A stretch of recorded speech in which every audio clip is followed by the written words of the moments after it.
Hi and welcome to the first of 3 recordings related to the workshop Leadership Across Boundaries. Each of these 3 recordings I will touch on one of what I see as the 3 critical skills that we require if we want to build and lead high performance teams. The first of these 3 skills we'll look at is social and emotional competence.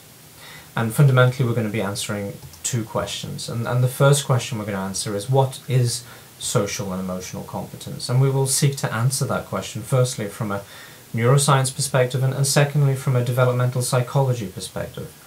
Finally, we will bring both these perspectives together to see what is at the core of their answer, if you like, of this question. What is the fundamental message of both of these perspectives?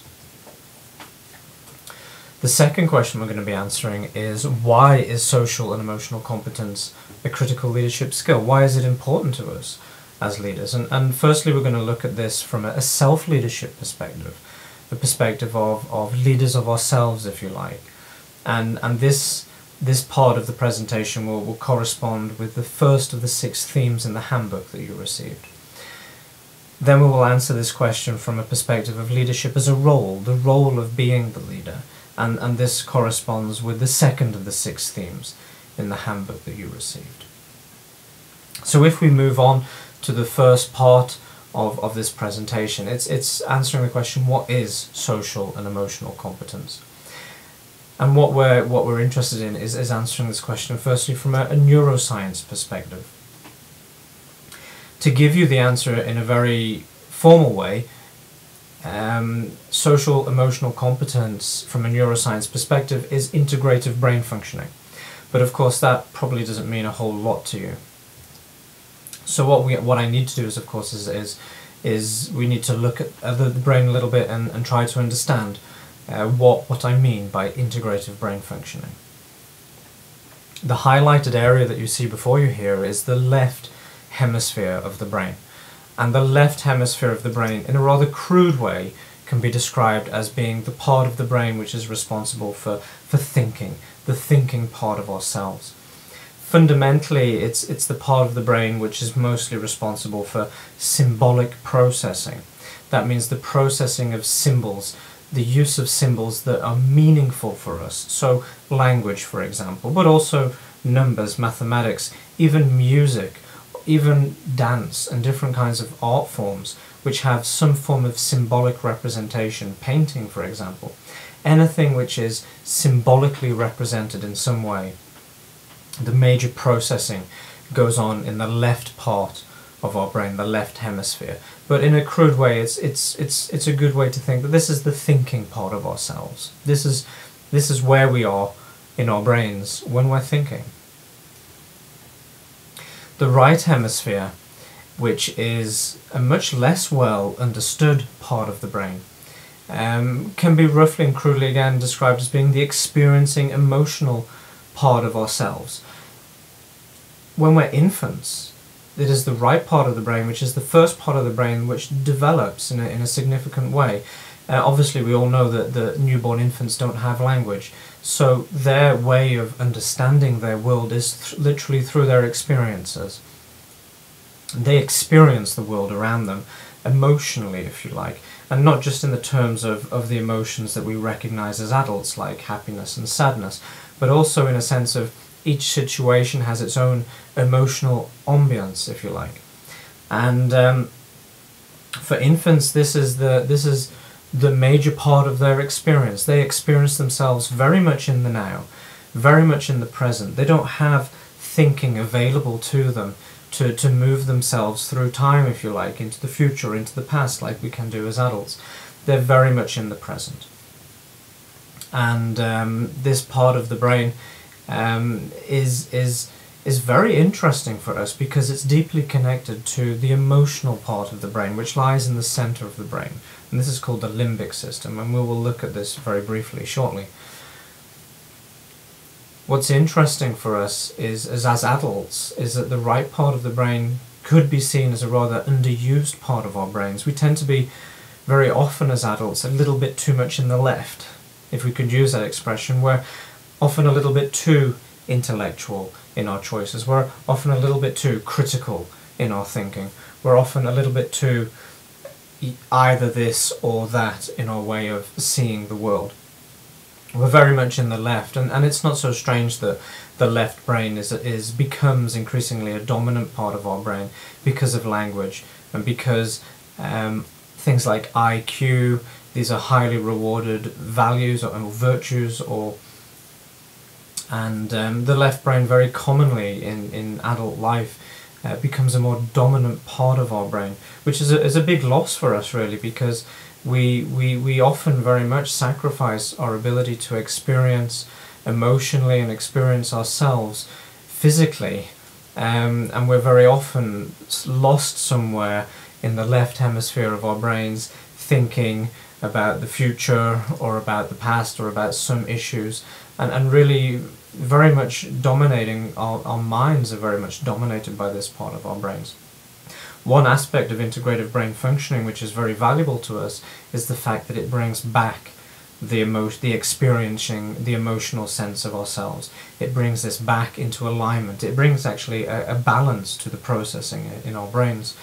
And this is one of the wins for us as human beings when we have social and emotional competence. And we will talk a little bit about that later. So what do I mean by integrative brain functioning? Well, fundamentally, we can look at the left hemisphere of the brain and the right hemisphere of the brain as two separate brains, if you like, which have separate functions, separate purposes. When they become integrated, they become linked. And that's fundamentally what integration means. It means linking different differentiated parts of the brain together. But we don't just have the possibility of integrating the brain across the two hemispheres. We can also integrate the brain in a vertical direction, if you like, through the three different kinds of evolutionary brains that we have. We can roughly say that there are three stages of brain evolution within our brains. There's what's called the primitive brain, and this is a part of the brain which is shared by all living creatures. There's a part of the brain called the limbic system. We can't see it in this picture, but it lies within the center of the brain, covered by this cauliflower-like cortex. The limbic system is the emotional center of our brains. It's also responsible for episodic memory, which is one reason why very powerfully emotional events are they create such strong memories for us. And finally, the cortex, which is the evolutionary most recent part of our brain, this cauliflower-like covering the surface. The cortex in human beings, of course, is larger than in other mammals. And this area at the very front, if you look at the very front of the brain, where we were before when we were talking about the left and right hemispheres, this very frontal portion of the brain is larger in human beings than it is in other mammals, like monkeys, for example. And this part of the brain is predominantly the human part of the brain, if you like. This is a part of the brain which is very much human and very unique to human beings. This area of the brain is called the prefrontal cortex. So brain integration then means linking different areas of the brain. We can link the left and right hemispheres. We can link the primitive brain to the limbic system, or the limbic system to the cortical part of the brain, the cortex. Fundamentally, there is an area of the brain which enables this linking process to occur, this linking between differentiated elements of the brain, and we see it here in this diagram. Now this area that I've highlighted actually continues up within the brain, within this sort of dark central area, this dark central cavity which we can't see. But this is the area of the brain which contains neurons, which are called integrative neurons. And these are neurons which allow the differentiated parts of the brain to be linked together. It's these neurons which allow, for example, the left and right hemispheres of the brain to be linked together. And it's these neurons that allow the primitive brain, the limbic system, and the cortex to be linked together. So this is a very integrative rich area of the brain. This is a critical area of the brain if we want to develop integrative brain functioning. And integrative brain functioning is at the core of the development of social and emotional competence in human beings. So how do we develop these integrative neural pathways? They're certainly not fully developed when we're born. They develop in the context primarily of our relationships, actually. So as children, in the context of loving relationships with our parents, we develop these integrative neural pathways. These pathways, this part of the brain is allowed to develop, which allows the linkage of the different elements of the brain and gives us what we know as social and emotional competence. A second pathway to developing these integrative neural pathways is mindfulness practice. So mindfulness practice has also been found in research to be related to the thickening of the neurons in this area we see highlighted here of the brain. So mindfulness itself is also integrative. What's important about this area of the brain and the fact that we, through our relationships or through mindfulness practice, we can develop these integrative neural pathways and allow different parts of the brain to become linked. What's important is that when these pathways are activated, when the brain is working in an integrated way, then it gives rise to higher brain functions. Now, there are a number of higher brain functions, and we won't look at all of these, but we will look at just two of these. The first is empathy. Empathy is the first of these higher functions that we have access to when our brains can operate in an integrative way. In other words, when these integrative neurons are developed, where our brains are capable of linking all the differentiated elements, and this area is activated, then we have access to the ability to be empathetic.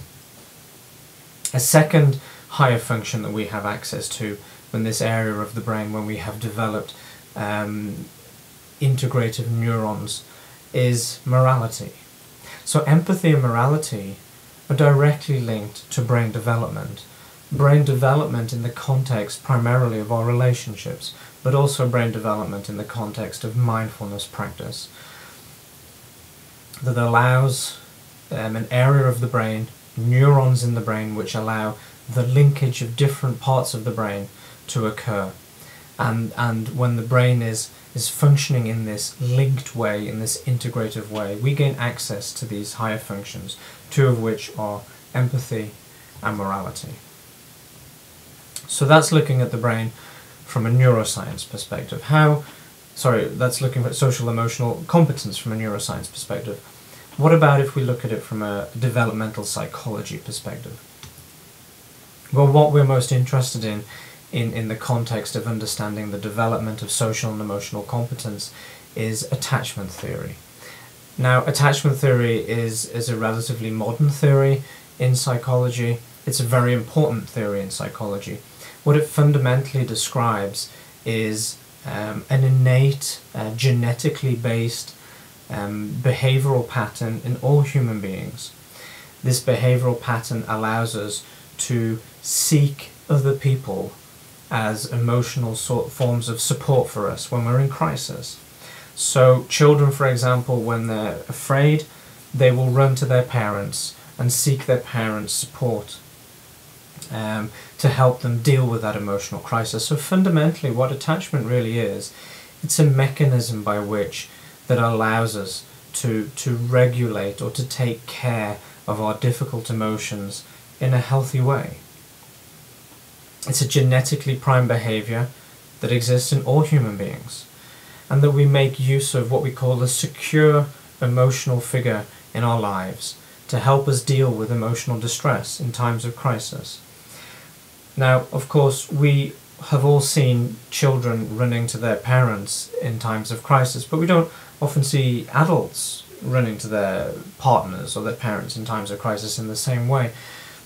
Is attachment relevant to us as adults? Well, yes, it is. Attachment is a lifelong process. It's actually identical in adulthood as it is in childhood. The only difference is in adulthood that we have internalized it much more. And so our attachment behaviors are much more difficult to actually physically observe. It's much more difficult to actually observe in adults when they go to other people in times of crisis. We can observe it rather easily in children because children very often are going to their parents in times of crisis. But in adults it's a much more less common behavior that actually occurs, or it may occur in a less obvious way through an email or a telephone call. So attachment behaviors are equally valid in adulthood as they are in childhood. In childhood, our attachment behaviors are primarily focused on our parents, normally. In adulthood, it tends to be our partners, or if we don't have a life partner, on our friends, and of course on our parents and siblings as well. What's critical if we want to develop what is called secure attachment behavior is that we have a stable and available source of emotional support during our childhood. Now, we're all born with this behavior as part of us, if you like, but we don't all have the opportunity to develop it and use it as it's meant to be used. Attachment behaviors are meant to be used by human beings as a way of having and creating and having emotional support offered by other people to them in their lives. But that emotional support obviously isn't always available to us. Some children grow up in environments where there are no emotionally supportive figures. So the only way for us to develop what is called secure or healthy attachment behavior is that we have at least one stable and available source of emotional support during childhood. And of course, these secure attachment relationships, they allow us to develop healthy ways of dealing with our difficult emotions. However, this is really just one aspect of attachment. Because on the other side of attachment, if you like, is something called exploration behavior. When we're not following our attachment systems, when we're not going to somebody else for emotional support, then often we're in psychology at least, what is termed an explorationary way of behaving. Now, what do I mean by that? It's a good example, or a good way of explaining what I mean is use an example of a child in a playground. If you imagine a child is sitting in a sandpit in a playground and the child's mother or father is sitting close by on a park bench, then the child will be playing happily away, and let's say, for example, a dog were to come along and start barking. This would activate the child's attachment system, and the child would instantly run to the parent for support. It's called safe haven or secure base in attachment language. And the child would be comforted by the parent, and then when the child has received the support they need, then they return to playing in the sandpit, of course, as long as the dog has gone away. And that's the behaviour that many of us may have seen at some point, of a child running to their parent. What we don't see is that children are also constantly monitoring their environments. They're constantly monitoring where the parent is. Most importantly, they're constantly monitoring that the parent is emotionally available to them, should they need the parent. And this is often, as the child is sitting in the sandpit, the child might look around every couple of minutes to see that the parent is still there, the parent is still sitting on the bench, the parent is still watching them. And this is very common, that children will back and forth be communicating with the parent, back and forth, to continually make sure that the parent is emotionally available to them. Now let's say that the parent's mobile telephone rings, and the mum or the dad answers the phone and starts to talk, and their child, their son or their daughter who's playing in the sandpit turns around and suddenly sees mum and dad talking on the mobile phone. What do children do in this situation? Well, this situation actually activates the attachment system. It activates the attachment system because the parent is now not emotionally available to the child. The parent is talking to somebody else. And so the child will very often now go to the parent and seek to reactivate this relationship of knowing that the parent is emotionally available to them. So what is important here is that the attachment not only is a mechanism through which we can use other people as a form of emotional support, it's also a mechanism through which we can feel secure in our environment, secure and safe, and explore the environment. Because when we feel that security, when we know that there is somebody there who is invested in our interests, then we can feel safe to explore the environment around us, safe to discover the world, safe to grow in the world, if you like. So when we know that a stable form of emotional support is available to us, we feel valued and safe. Feelings of being valued and feeling safe allow us to explore the world around us with a positive sense of agency. Having secure attachment relationships in childhood gives us that positive sense of agency. It gives us a sense that we're free to explore and grow in the world, that the world is a safe place, and that we're free to grow and explore in that world. So what are the important outcomes for us then as adults of having had secure attachment relationships in our childhood? Well, one of the most important outcomes is the fact that children who have secure attachment relationships, they become adults who have a positive view of themselves. When we are supported emotionally by people, then we feel connected to people, and people are concerned with our well-being, concerned with our welfare, concerned with what's going on in our minds, and we feel validated by those people, and we feel that we are valuable as human beings. Another important outcome of attachment relationships is a belief in relationships as a source of emotional support. In other words, as adults, when we do experience crisis in our lives, we will turn to other people as a form of support to help us deal with that crisis. One thing that I have seen personally is when people haven't had a secure attachment background, when there hasn't been a figure in their lives who has been emotionally supportive for them, that they will often view making use of other people as a form of support as a sign of personal weakness, as a sign of loss of integrity, as a sign of being deficient and defective. And this is a very tragic way of thinking about the world, because making use of other people in order to help us regulate our own emotional distress is one of the most effective ways of in a healthy and adaptive way, dealing with difficult life experiences.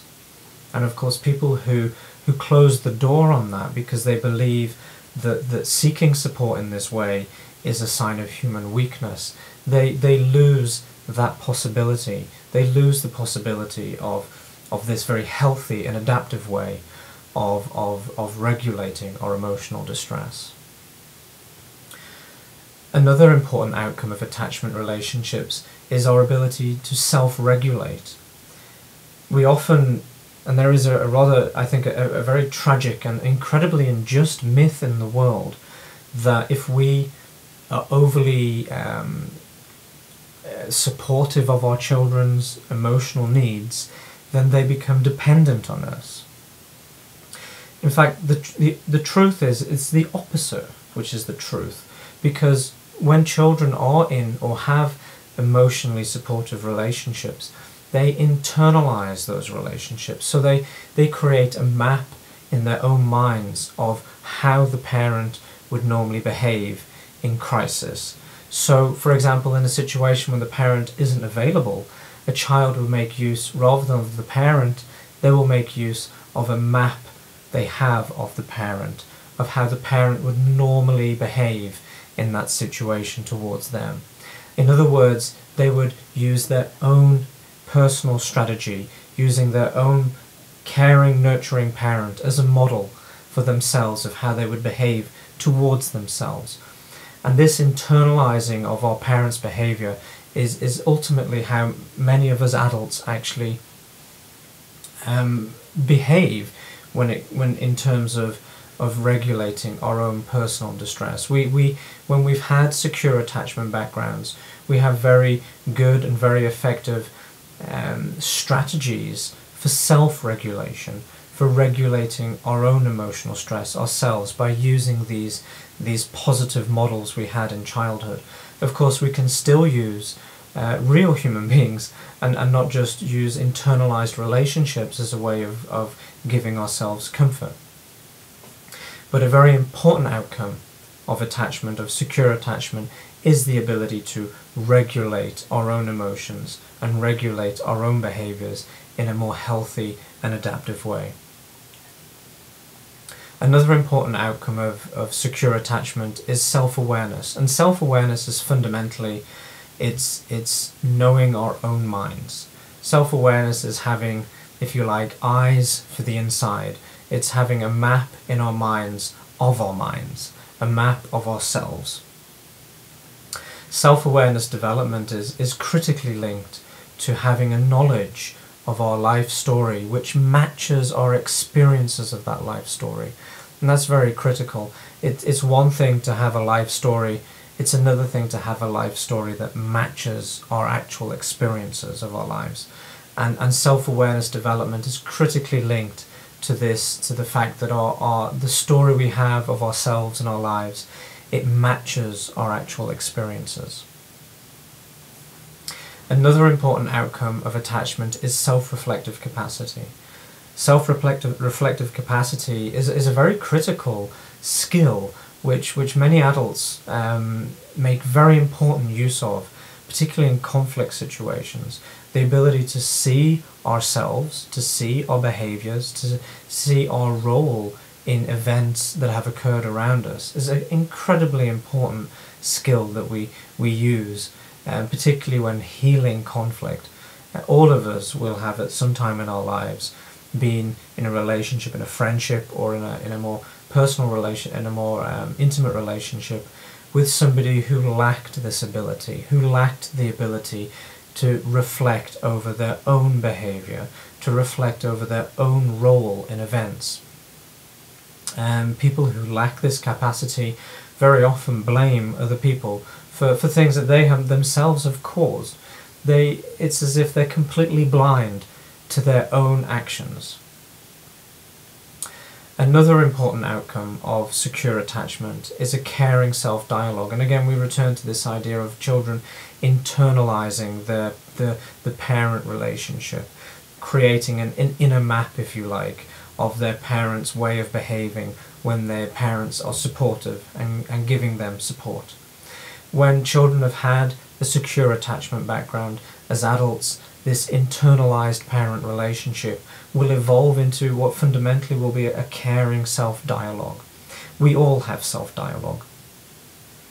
We all speak to ourselves in different ways, and we often speak to ourselves in ways which model how other people have spoken to us.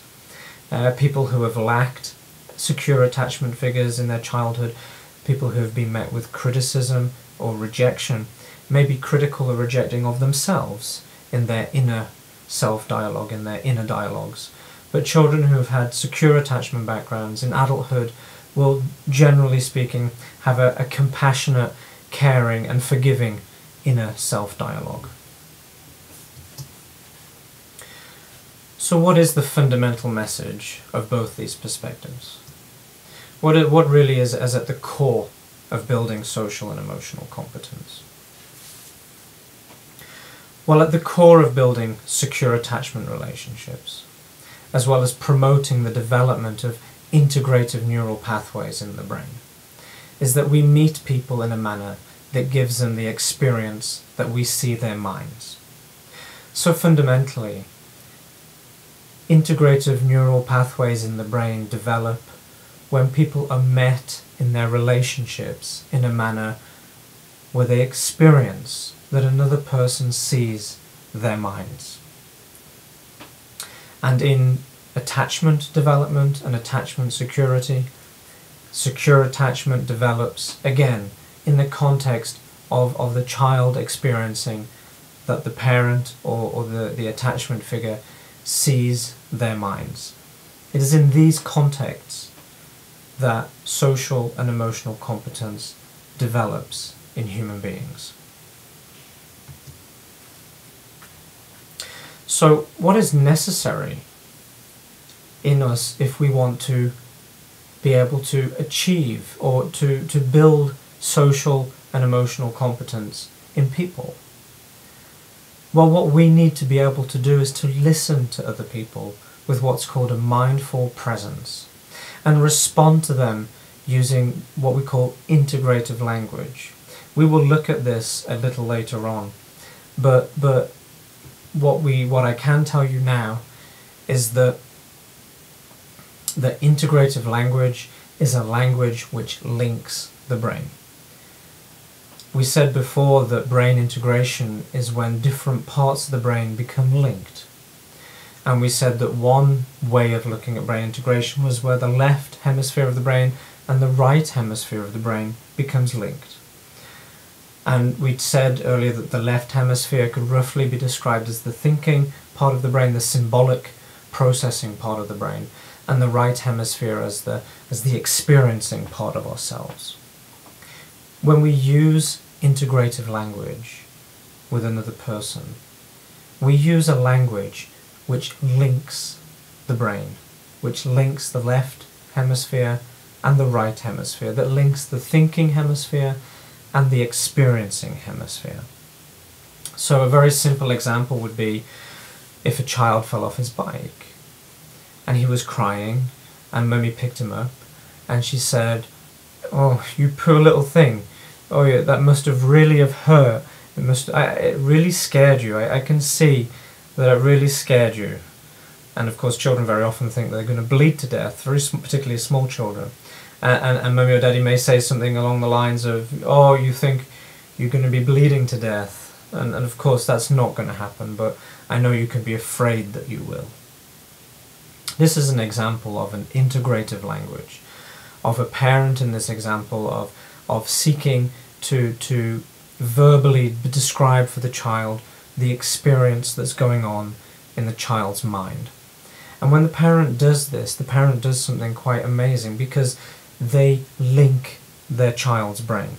They make their child's brain become integrative because the parent gives the child words, left brain, that describe the child's real experience, right brain. And when the child hears words in their left brain that describes accurately their experience in their right brain, then the left brain and the right brain become linked and the integrative neural pathways are activated. We will talk more about this a little later on in the presentation. So we're going to move on now to the second question. And the second question is, why is social and emotional competence a critical leadership skill? We've spoken about developmental psychology, and one can get the impression, well, it's certainly an important parental skill. In parental leadership, if you like. But why is it an important skill in terms of my professional life? And it's important that I give you a very good reason for thinking why social and emotional competence is important for you in your professional lives. I'm first going to answer this question from a self-leadership perspective. And just to summarize that answer, social and emotional competence gives leaders the opportunity to create goals and make choices that put the welfare of people first. In other words, social and emotional competence gives leaders a caring and moral compass. I'm also going to answer this question from a leadership as a role perspective, when we lead other people. And I suppose social and emotional competence in this sense, it gives leaders the tools they need to build the resilient and resourceful relationships that they will need in order to meet the world with a positive sense of agency. So if we begin with self-leadership then, I've spoken quite a lot, if you've attended any of my seminars, about the idea of how important it is to be in touch with what is meaningful for us in our lives. And fundamentally, if we want to be in touch with what is meaningful for us in our lives, then we need to have developed self-awareness. I said earlier that self-awareness is critically linked to having a story of our lives which matches the experience of our lives. And this is the critical, I could say perhaps the most critical aspect of social and emotional competence, is having this alignment, if you like, where the story of our lives, left brain, matches the experience of our lives, right brain. And when this happens, of course, our brains become integrative. When we have a story for our lives that matches the experience of our lives, our brains become integrative. The integrative neural pathways that link the left and right hemisphere become activated. Our brains, in other words, become integrated. And when we have this ability to be in a deeper, more emotional contact with the story of our lives, then we have access to higher brain functions like intuition and insight. And having access to these right brain functions, it gives us greater possibility for getting in touch with what really matters for us in our lives. And that's really how we reach that point. If we want to really be in touch with what matters to us in our lives, then we need to have developed our self-awareness. We need fundamentally to know our own minds.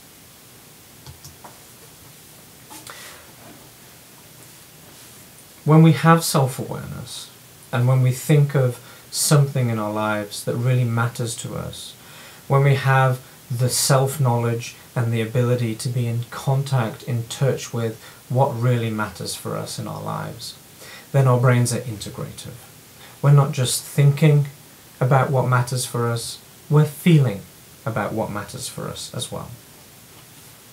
And as I said before, when our brains are integrative, we have access to higher brain functions like morality and empathy.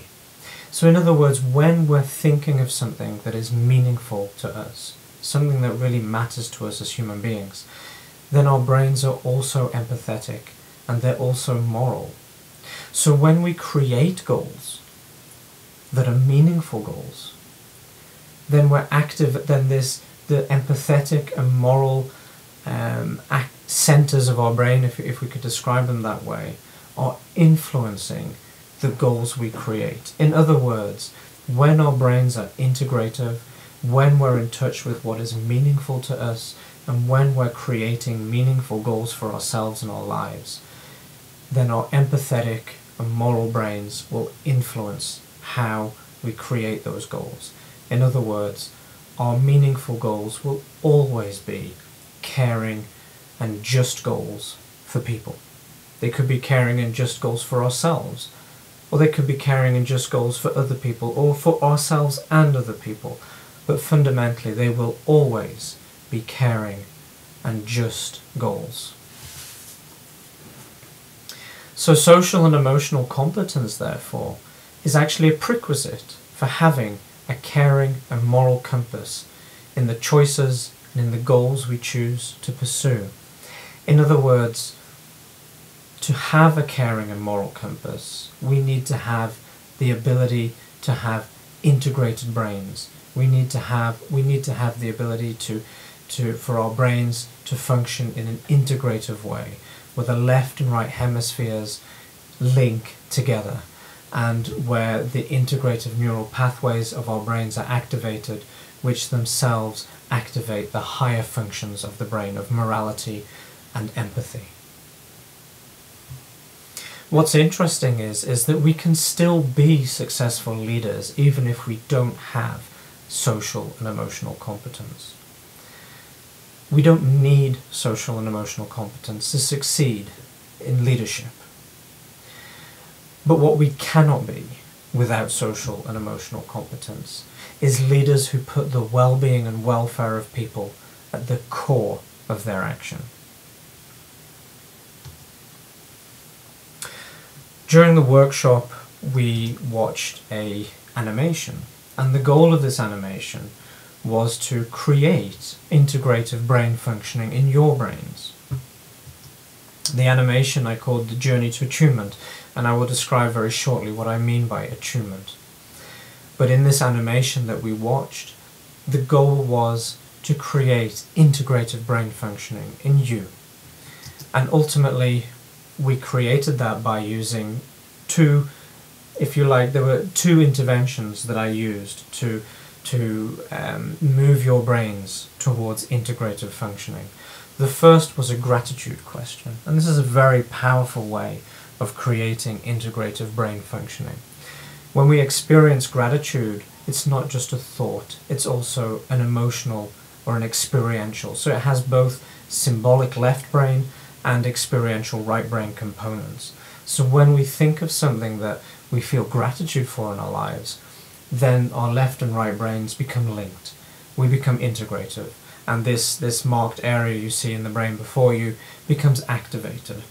The integrative neural pathways become activated, and the higher functions of morality and empathy are activated too. When we watch the animation itself, the animation was created from a perspective of maintaining and deepening, actually, this sense of attunement, as I call it, this integrative brain functioning in your brains. And at the end of the animation, I asked you to create a meaningful reason for leading others. And of course, the goal was that you would create a reason for leading others that would be influenced by the higher functions of morality and the higher functions of empathy. Another way of calling integrative, or another way of speaking about integrative brain functioning, would be to call it whole brain thinking. It's thinking that isn't just in the left of the brain, it's thinking that brings in also all of the right hemisphere of the brain and brings to us these higher brain functions. We could absolutely describe it as whole brain thinking.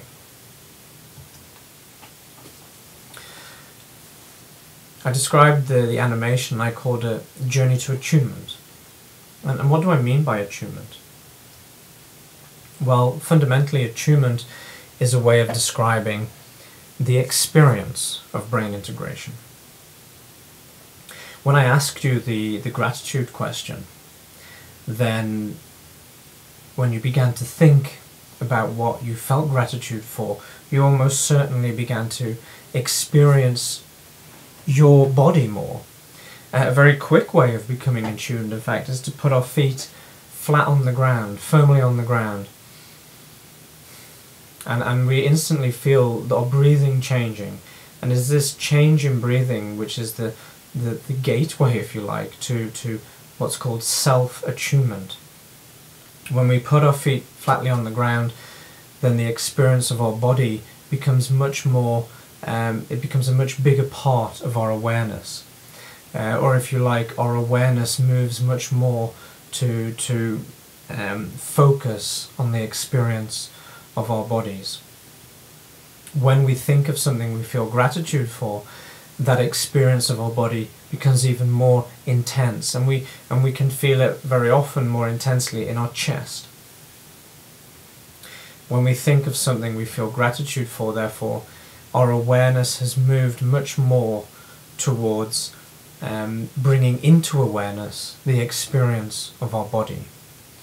And self-attunement is fundamentally this, because this is fundamentally what brain integration actually is. We are very often too much in the left, in the thinking, reasoning part of our brain. And when we become attuned, when our brains become integrative, we really are bringing the experiential part of ourselves into much more into our minds, into our awareness. We're becoming whole-brained, if you like. Our brains are thinking more in a balanced way, where both hemispheres of the brains are actively and equally involved. But self-attunement isn't the only form of attunement that we can speak about. We can also speak of attunement to another person. If self-attunement is where we move our awareness to much more become aware of the experience of our physical body, then in attunement to another person we're shifting our awareness so that we much more try to bring into mind, into our own minds, the experience that is going on in another person's mind. When we are attuned to another person, what we're fundamentally trying to be is a witness for what is going on in the mind of that other person. In the workshop animation, my goal was that you would experience self-attunement through the gratitude question which we asked in the beginning, and this would allow your brains to become integrative. The integrative neural fibers would become activated, and you would experience self-attunement, this sense of your awareness taking in much more of the physical experience of your body, of moving your awareness to see much more your own physical bodily experience. And when we watched the animation, the goal of course was to continue this experience of self-awareness, of maintaining your awareness on your experiential sense of self, much more on your experiential sense of self. And finally I asked you a number of questions after the animation, and again these questions were also designed to maintain a sense of self-attunement, of brain integration, of whole brain thinking, if you like. And then I asked you to create a goal that would be meaningful, a meaningful reason for leading others. And in your state of self-attunement, of brain integration, of whole brain thinking, of linkage between the left and the right hemispheres, you had access to the higher functions of morality and empathy. And you almost certainly created a goal which was concerned with caring and justice for the people around you.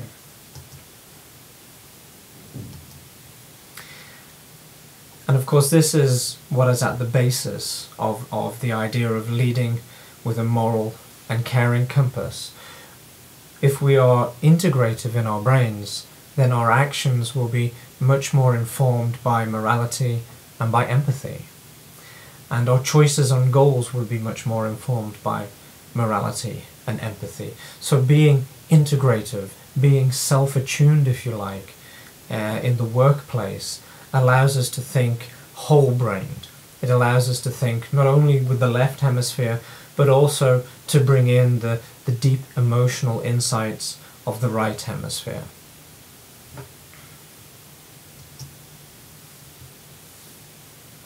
So if we move on to the second question, that is of leadership as a role. And if we return to the previous summary that I gave, I told you that social and emotional competence, it gives leaders the tools to build the resilient and resourceful relationships they need in order to meet the world with what I call a positive sense of agency. Now, of course, we can all perhaps understand that in a sense of parents and children, that children, when they know mummy and daddy is around to give them support when they need it, can happily go off to play and start exploring in the garden and start building kingdoms and all sorts of things. But it can feel rather abstract maybe for us as adults. And so what I would like you to do is to look at the picture on this slide that you see before you. Now this picture you see before you, we could say the person we see who's facing us, who's smiling, is a leader. She's a leader. And the two people behind her, they're two people who work under her. They're part of her team. They're people who she is the leader for. And she has just given them a brief reflective report or analysis, if you like, because she's been closely following these two people who've been working together on a project. And she's been looking to see what are the strengths that they've been showing, what is the value that they've been creating, what is What is it their contribution? What is that really is a part of them that they've been bringing to their work? And she's just now shared it with these two colleagues, and of course both these colleagues are very actively engaged in reading this report, and they feel, of course, because they feel seen and validated by their leader, they feel a sense of trust, of growing trust in this person. This person is a person who can look after my interests. That's fundamentally what they feel. And of course the leader knows this.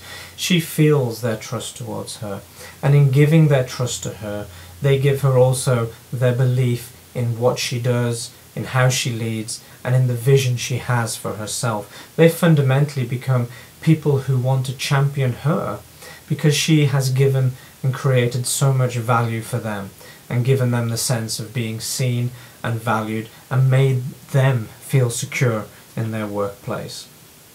So of course she feels a very positive sense of agency. She feels almost certainly that she's full of energy and vitality as she's smiling for us here in the photograph, because she's got the people on her side. They care about her, they value her, and they believe in what she does, and that's everything she needs to really be the person she is, the leader she knows she can be. Let's now look at this same photograph from a rather different perspective. Let's say that she is the leader, this person we see smiling, but she's rather new in the job, and actually she replaced somebody much more senior than her, somebody who was very appreciated, very valued, very knowledgeable, and thought to be one of the biggest assets in the company. This person left, and left a gaping hole, and the people who were working for this person, they weren't happy at all that this person left, and they were even less happy when this young woman stepped in as their new leader. They didn't like it at all, and already on her first day they decided that they didn't want this person as their leader. They didn't like her, and they didn't want her around. And right now they're both talking, because she's not actually been speaking to them. In this photograph she's actually walking from one room to another, and these two colleagues of her, they're in the background. She knows these colleagues have an alliance. She knows that they almost certainly are speaking badly about her. Our social brains are so sensitive that we sense alliances between people in a very strong way. We sense when we're together with people who have an alliance against us, even though they don't have to say anything. We sense that there is something going on. We sense that there is a, if you like, a hidden campaign. There is a hidden dislike that we have no access to and that we never observe, but it's there and it influences us.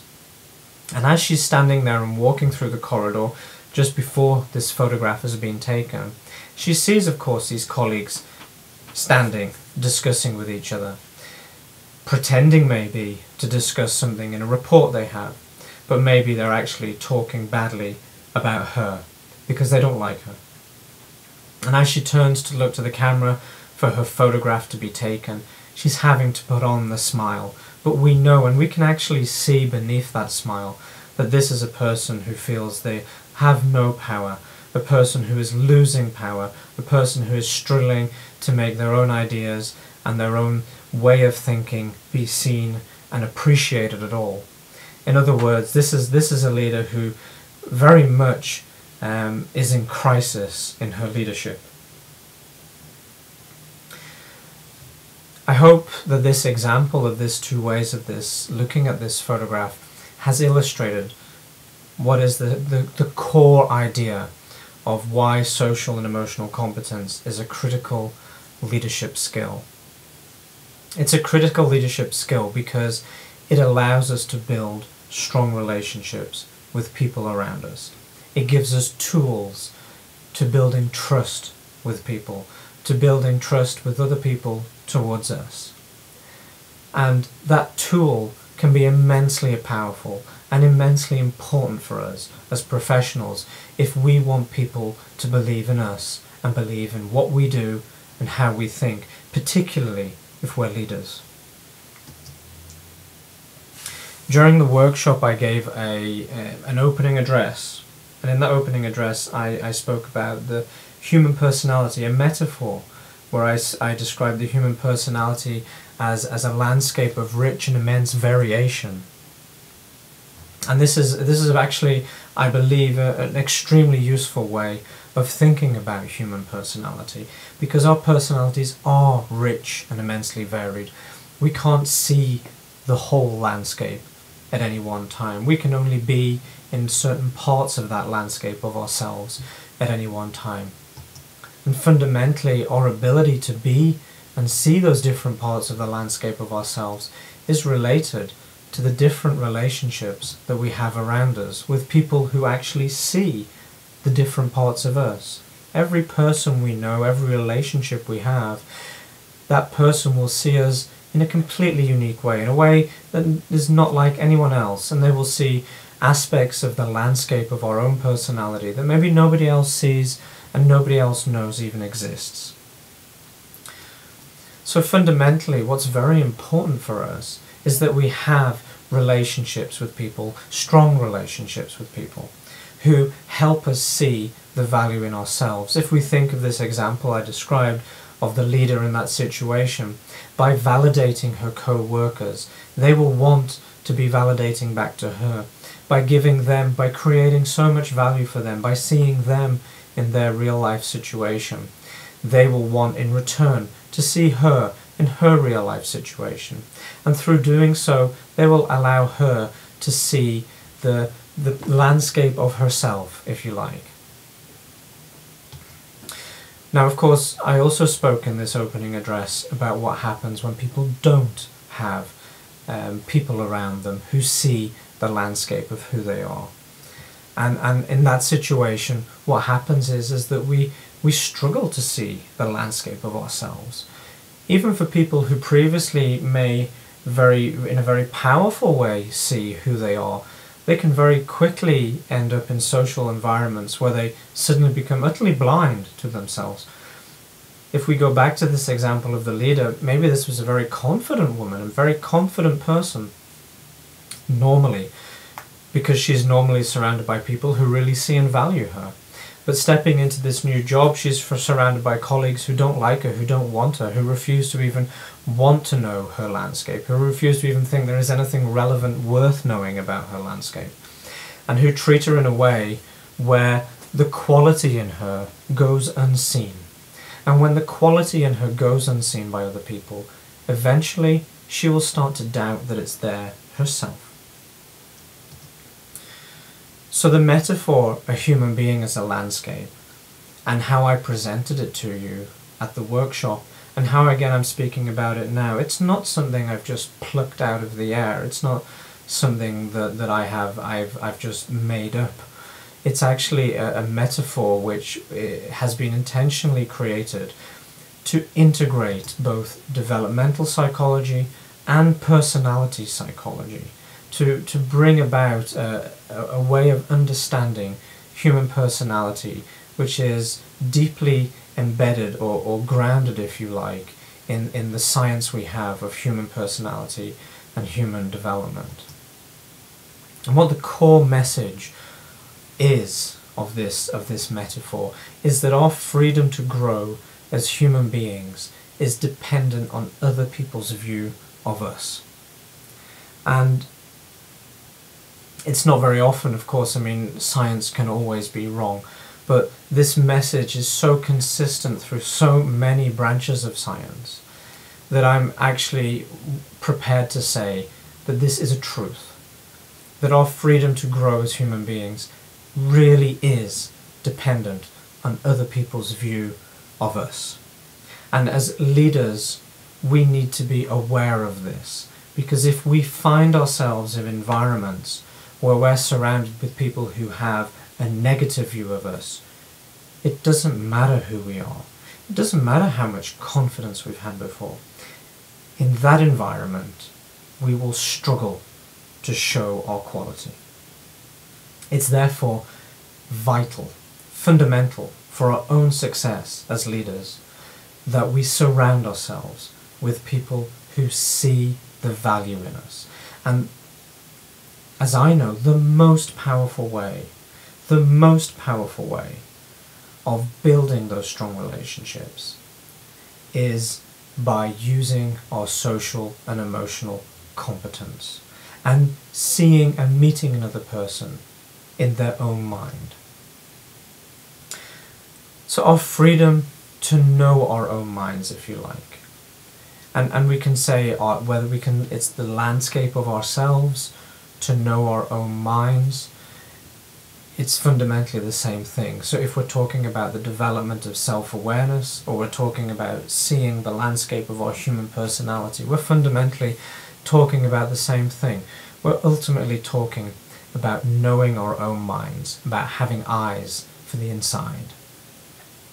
And our freedom to know our own minds and develop social and emotional competence as a consequence is dependent on our being surrounded by at least one other major figure who has the skill to give us the experience that they see our mind.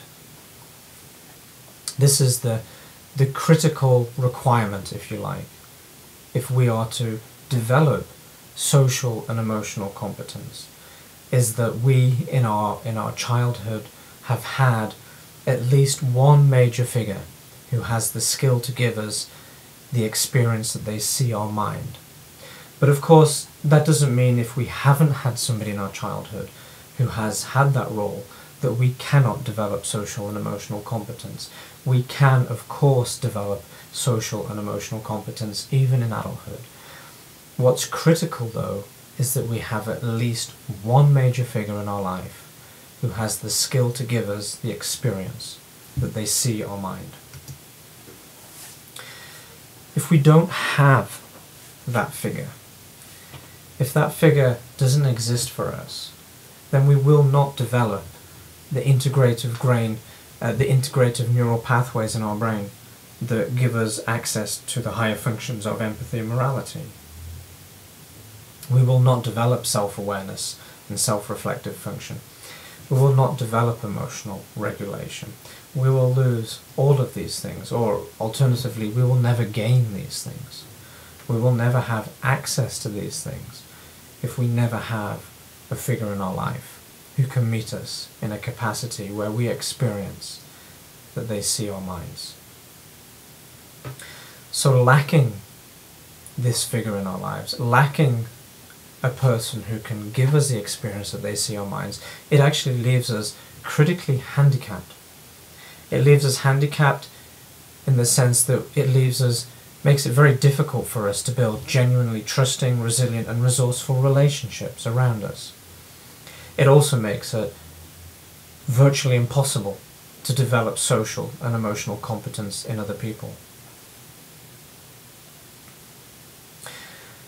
As leaders, if we have social and emotional competence, we can build relational environments where we meet others in a way that promotes the development of their social and emotional competence, and where we surround ourselves with people who trust us and who believe in what we do. Social and emotional competence also gives us the capacity of self-reflection, and that is a critical skill in healing conflict.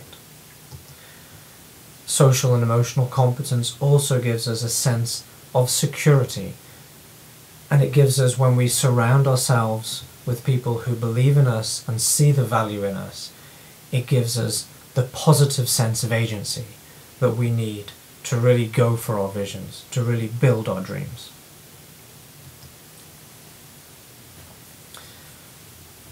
Again, we return to this idea that in order to be able to build these strong relationships with our colleagues, these trusting relationships, where they give us we create the environment where we have that positive sense of personal agency, that sense of freedom, and environments where we can help those around us develop their social and emotional competence, then the tools that we absolutely have to have is the ability to listen to another person with a mindful presence and to respond to that person using integrative language. In other words, we need to have the tools that allow us to give the other person the experience that we see their mind. So fundamentally, it's a pathway by which we give other people the ability to know their own minds. And this is at the core of developing social and emotional competence. So what is listening to another with a mindful presence? What does that actually mean?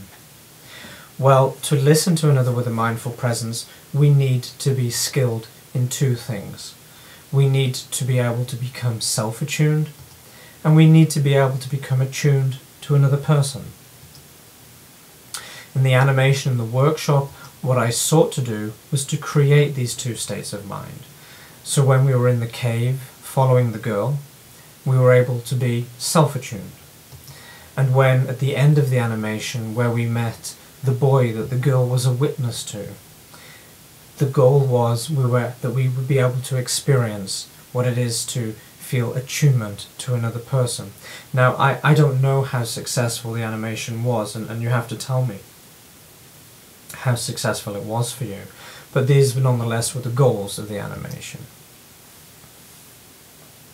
I thought, since I didn't actually tell anything to you about the animation on the day of the workshop, and in retrospect I realized perhaps that this might have been a mistake of mine, because from what I understand it may have created some confusion as to what the message of the animation actually was. So I'd like to take this opportunity to actually describe to you a little bit what actually the animation was about. So fundamentally then, the animation sought to tell the story of a girl who takes a journey of self-discovery. That's really it. And what is a journey of self-discovery? Well, a journey of self-discovery is a journey we take as adults when we want to know more about who we are, when we want to develop greater self-awareness, if you like, where we want to discover and know more about our own minds. In the story, the girl discovers a stone that we see in the picture here. A stone that contains something. A stone that contains her deepest, most purposeful vision for her life. Now this is an expression I've used, and if you've attended any of my seminars, you'll have heard me using this expression of the importance of self-leadership development, of discovering and knowing our deepest, most personal vision for our lives. And this vision is fundamentally something we discover in the context of self-discovery. It's something we discover in the context of developing greater self-awareness, or getting to know our own minds.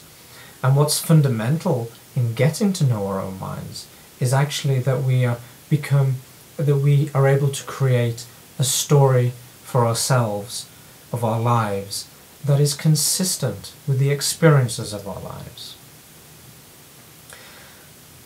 I think that self-discovery is something that is important for all human beings.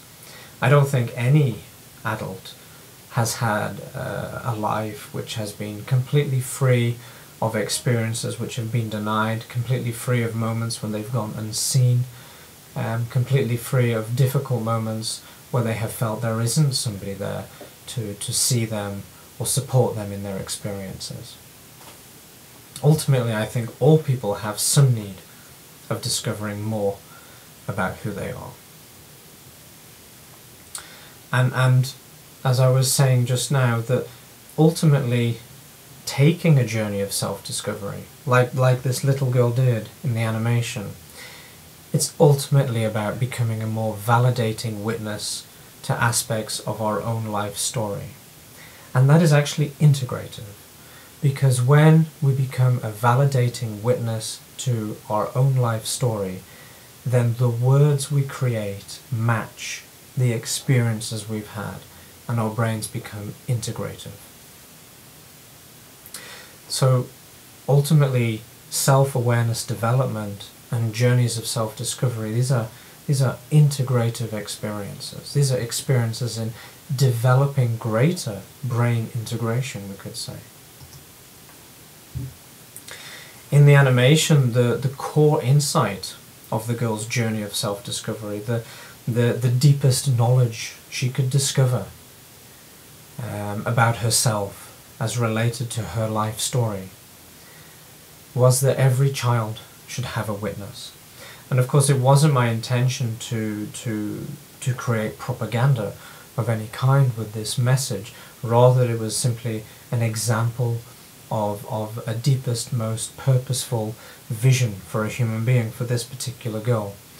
And that vision was that every child should have a witness when, in her journey of self-discovery, the development of greater self-awareness, of her getting to know her mind, of becoming more of a witness for her life story, she discovered sort of, I suppose, the deepest red thread in all of that story for her was that every human being or every child should have a witness, should have somebody who sees them in their experience.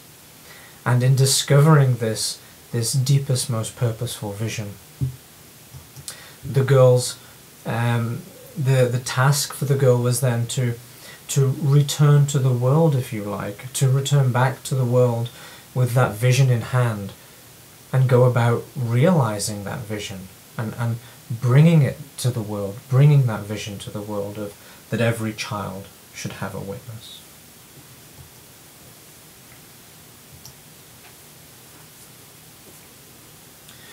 So, journeys of self-discovery, like the journey of the girl in the animation, a pathway to developing self-awareness, of getting to know our own minds, of becoming a witness to ourselves, to our own life story.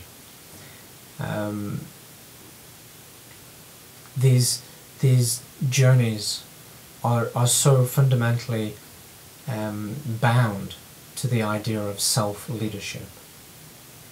As self-leadership, as being a way, I suppose we could say, of leading ourselves to ourselves and then leading ourselves with that knowledge into the world and building a world around us based on that deepest, most meaningful and purposeful knowledge that we carry with us.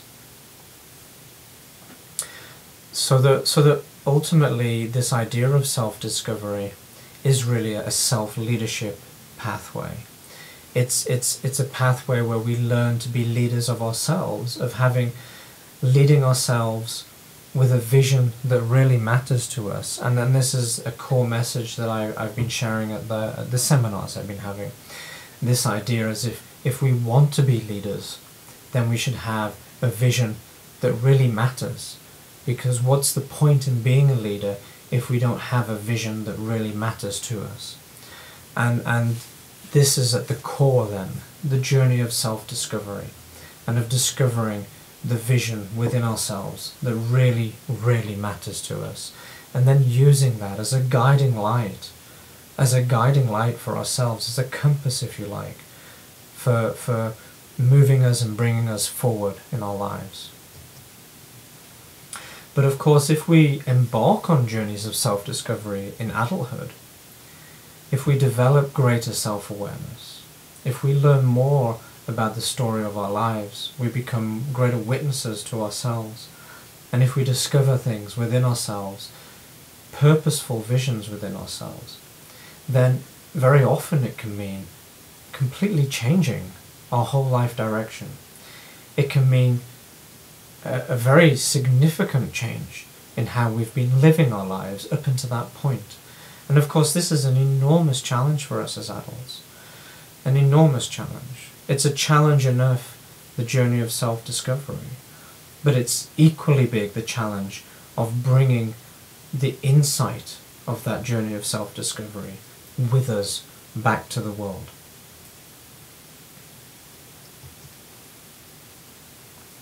In the animation for the girl, the vision was to be a witness to others who go unseen in their lives. And what's very significant is in realizing our most deepest, most personal, most purposeful goal. This is also a way of bringing actually healing and health to ourselves in our lives. Very often, our deepest, most purposeful goal will be related to something that prevented us from growing. It may be related to something that was harmful for us, or a challenge for us, which was profoundly unjust and unfair, and something we want to right or make right in our adulthood. And the action of making right, perhaps a wrong that was done to us, is itself healing.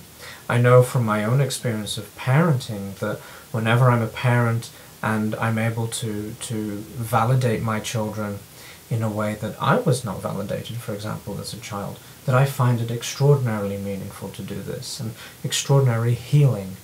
And so it's very purposeful and very meaningful to bring things to the world that we did not have the opportunity to have.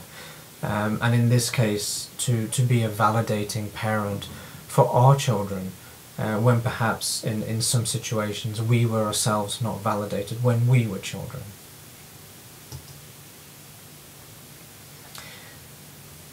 In the final scene of the animation, the girl becomes something like an eternal presence, if you like, representing a witness to those who go unseen in the world. And in that role of being a witness is we see a boy amongst a group of boys, a teenage boy, who very clearly is somebody who perhaps lacks witnesses, lacks relationships around him with people who help him see his mind, perhaps lacks social and emotional competence. He perhaps lacks integrative neural pathways in his brain that give him the ability to experience empathy, maybe even the ability to experience morality. Maybe he lacks many of the functions that other people take simply for granted. He lacks fundamentally, perhaps, the ability to build strong, resilient relationships in his life.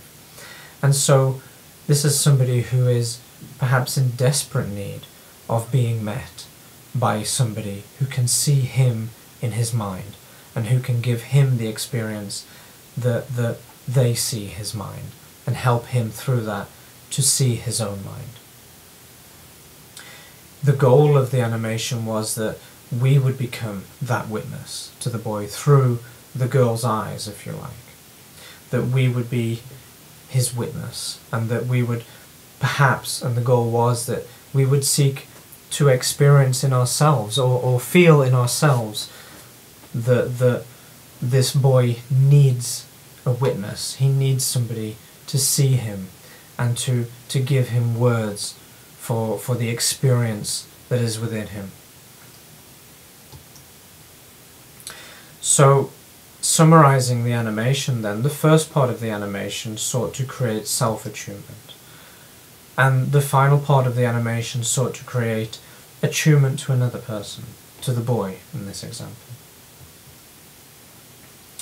And when we listen to another person with a mindful presence, our goal is really to move between self-attunement and attunement to another.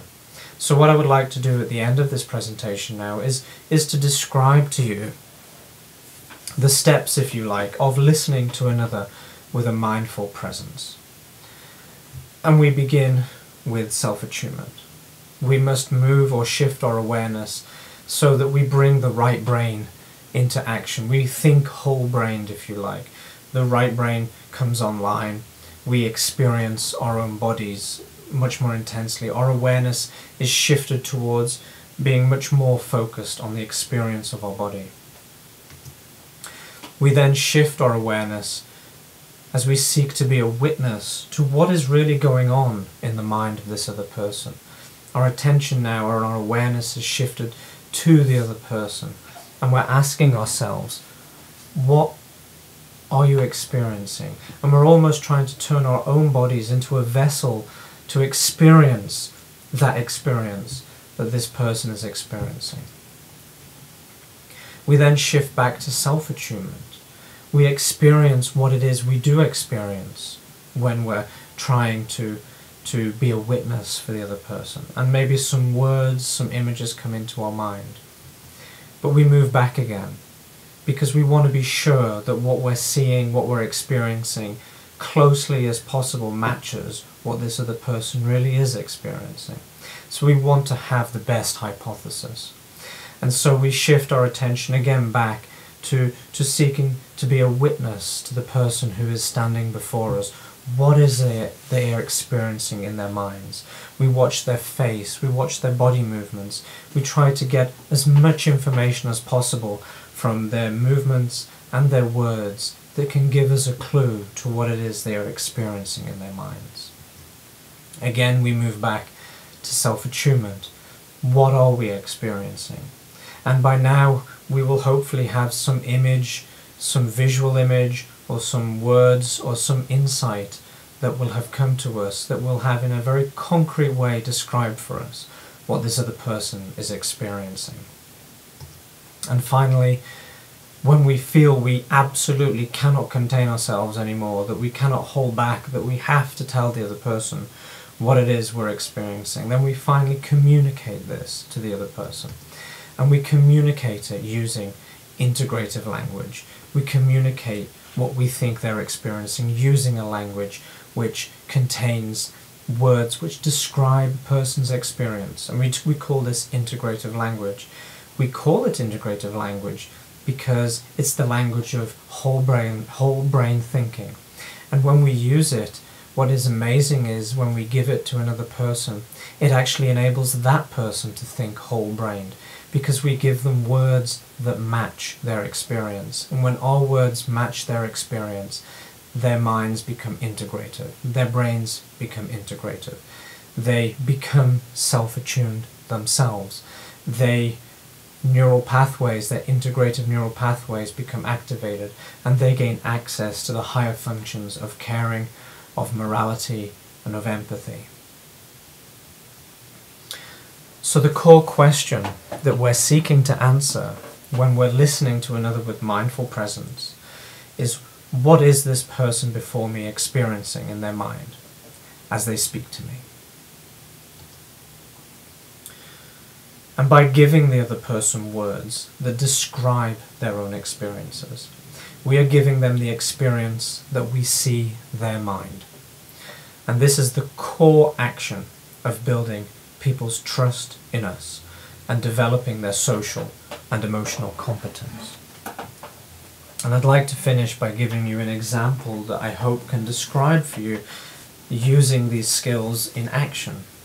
And if we imagine we're a leader, and let's imagine to begin with, we're talking about a leader who doesn't have social and emotional competence, a leader who doesn't have a moral compass, a moral and caring compass in his or her action. A leader who doesn't have self-reflective function, who doesn't have self-awareness, who doesn't have good strategies of emotional regulation. And let's say that one of the people who works for this leader has been coming to work late every day for a whole week. And the leader has been noticing this, but he hasn't spoken to this person, or she hasn't spoken to this person, and there's been no communication. But finally, on the Friday, that the leader has decided that I'm sick and tired of seeing this person coming in late. What's wrong with this person? Don't they know that they have a job to do, and the job starts at 8:30 or 9 a.m. or whatever the time is? And so they go to this person, they say, you've been late every day. Every day you've been late. And I have to tell you that I will let you go if you continue to be late, because it's fully unacceptable. I don't accept it. Of course, there's nothing wrong with marking for another person what's acceptable and what's not acceptable. And the leader certainly isn't doing anything wrong by marking for the employee that their being late is not acceptable. But what the leader hasn't done, the leader has failed to discover, to understand what lies behind this situation. What is the reason for why the employee has been late? It's an opportunity, in other words, for the leader to build a stronger relationship with this person, an opportunity that has gone lost. Now let's imagine that it is a leader with social and emotional competence, and the leader meets this employee after 5 days and says, I see that you've been coming late to work every day, and of course this isn't good for us. It isn't good that you're coming late, but I want to understand, is everything okay? Is there anything that you need my help with? Is everything okay at home? And by asking this question, the leader opens up the possibility for the employee to speak. Now, the employee is not necessarily bound to speak, and the employee might not want to speak, and that's perfectly within the employee's rights. But should the employee speak, the employee would now perhaps tell the boss, well, I'm sorry that I've been coming late, but I have to tell you that my husband is very ill, and has been very ill for some time, but his illness is getting much worse, and I have to take care of him during the nights, and that I also have small children, and that my parents and his parents do not live in this city, so there is only me who can take care of my husband, and it is exhausting me. And in telling the leader this story, if the leader has listened with mindful presence and tried to understand the experience and see and experience what this other person is experiencing, is then able to respond and say, I experience that this is obviously extremely distressing for you, that you must be very, very tired, and that of course I understand that you're very worried about your husband, but also about how looking after him is affecting everything else, particularly your job. And in this feedback, the leader is using integrative language, a language which contains words which seek to describe the experience of the employee. Now, it's not necessarily the case that the leader's description is correct. The leader isn't always right. We are not always right with our hypotheses that we share with people. But if in this case the leader's description was sufficiently correct to match the employee's experience, then the employee will experience that the leader really sees them in their mind, in their experience, in their reality. And they will feel a growing sense of bond, of trust, and of security in relation to this leader. And in having this conversation, the leader has created an opportunity to build a stronger bond with one of his or her employees. And in doing that, the leader has enhanced their own environment too, because now they have an employee who feels a greater interest in seeing the leader, a greater interest in being a supportive figure in return for the leader, a greater interest in believing in the leader and caring about the leader's goals and believing in the leader's competence as leader. So this situation has created many possibilities, both for the leader and for the employee. And in being seen, of course, the employee will feel at least a greater sense of being supported, perhaps in an environment where she had actually felt there was nobody around to support her. Suddenly she feels there is somebody who is concerned and who understands her situation, and even know that she understands that it's her leader, and of course it's not really appropriate to make use of her leader as an emotional source of support. It's nonetheless important for building greater security in her feelings at work. So this would be an example of how a leader with social emotional intelligence or competence uses that competence to help an employee, to lead with a caring and moral compass, to listen to another and give feedback which is integrative and which gives that person the experience that their mind and their reality is being seen, and in return building a stronger bond with one of their employees. So we've reached the end of this presentation. I very much hope that you have been able to follow the presentation and that you feel that you have gained new insights into the value of social and emotional competence in leadership. Thank you.